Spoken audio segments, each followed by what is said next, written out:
Hey everybody, it's Brandon Grass at the Grass Group at Remax Kelowna. And I just wanted to chat today about, us being in a seller's market, which in plain English, that just means that we have super low inventory. And, well, not necessarily does that always mean that, but right now we're super low inventory and sellers definitely have the upper hand. What I wanted to talk to you today about is just strategy based around selecting your real estate professional that's going to represent you in the sale of your home. And right now, we're seeing a lot of homes sell very quickly. And so I thought that it would be very helpful for, me to provide the potential seller with some questions around what to ask their agent they're going to pick when it comes to selling and listing their home. So the first one is, what is your marketing plan? And why this is so important is in a seller's market, some agents will skip out on doing a full marketing or getting professional photos. They'll take photos with their phone. So what I think, if I was in the seller's position, what I would be asking is, let's see your photos. What kind of photos do you do? Do you do any video? Do you do any property tours? Do you do 3D Matterport? Do you do iGuide? Do you provide any kind of specific specials with your marketing? Like, where does your marketing go? How is the property going to be marketed? Because putting a sign up in the yard and taking one photo and putting it up on MLS, yes, you are probably going to get an offer in the first day or two, if not just by sheer luck or somebody driving by. The market is just that hot right now. But is that doing yourself the best justification of getting the maximum value of your home? And no, it's not. The answer is no. And here's why. There could be a potential of 50, 60, 70 buyers for your property. If they don't know it even exists by the time it comes to get your first offer and you accept that first offer, then you're back to square one. You've sold, yes, great, you've got your full price, but you could have got more. So one of the things that I focus on in my marketing plan is strategy, and talking to the sellers about strategy and what our strategy looks like, and not just me saying this is the way it's going to be, but explaining to you, how does this sound? How does this make you feel?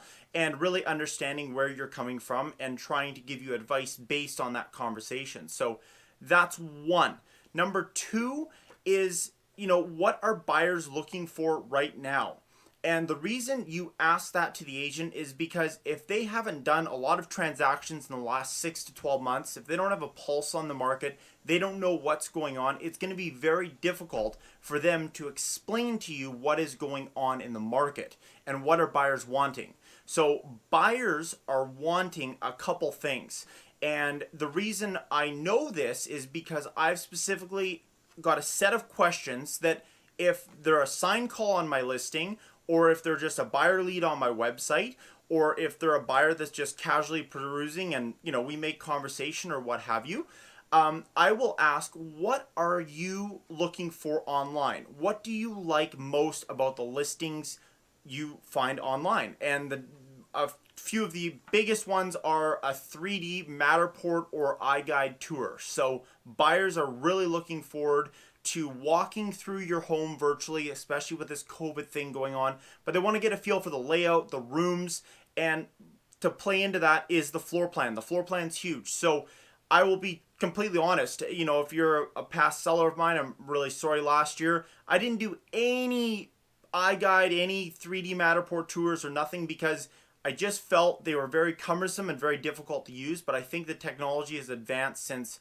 a couple of years ago when I made that decision. So I'm now doing them on all my listings. And you know what? I know that it's working for a couple big teams in our market. It's working very, very well for them, and they've got really great feedback. So the buyers are definitely wanting the 3D Matterport tour. The video is a nice to have. In my opinion, I think it does help sell, but it's not a make or break. But professional photos are the most important thing when marketing your property. Second to price, of course. Price is always ultimate number one. But in this market, even you could ask an insane price and you might get it. So you never know. But marketing your photos and your listing photos and how that home is going to be represented online is paramount. So what I always like to tell potential sellers is, if I'm going up against other agents and competition, have you asked to see their photos? Have you asked to see what their photos look like? How your home is going to be represented? And often it's a no. So what I like to do is I like to show, I use a couple of photographers. They're both very, very skilled at what they do. They can edit, photos. They're not making your fisheye room, your living room make, 300 times wider than it actually is. But an actual representation of what that buyer is going to find, but they're well lit and they're homey and they feel warm and fuzzy. They're not some phone picture that's with the lights off. And I mean, it's just unbelievable. It's unbelievable. I'm listing an expired listing that expired back in October, and the photos were shot with the lights off. And it's a lakeview condo. You cannot even see the lake. Not one of the MLS photos can you see the lake. So, really talk about photos and how they're going to photograph your home. And last but not least, what is the plan to make this all put together? Like, not just strategy, but what is your plan of, like, okay, we get the photos taken, and now what? We hope and wait. What's the plan here? What, have you done this before? So what is your track record? How many homes did you sell last year? How many listings did you sell? How many days on market were your listings? The average days on market last year was 68. So is it higher than that? Is it lower than that? Did they even have a listing in the last 6 months? If they didn't, I would strongly recommend you to interview another agent at least. You should always be interviewing 3 professional real estate agents no matter what. Because then you get a sense of not just who's going to do the best job for you, but who's going to mesh well with your personality. And that's paramount because you're working with a business relationship and you're going to have probably some tough conversations at some point in time. I mean, it's not all, rainbows and unicorns. There's some difficult conversations to have there sometimes. So you want to make sure that you're doing that with somebody that you can rely on. And so I hope these tips help. If you want to discuss what my strategy is, what my marketing plan is, please, shoot me a message, comment below, give me a call. I'd be happy to chat with you.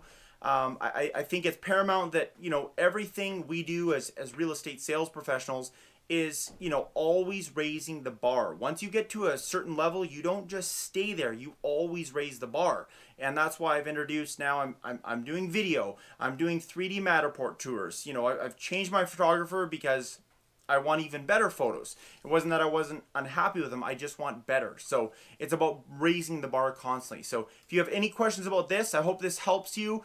And let me know if you got valuable feedback from it. And we'll see you next time.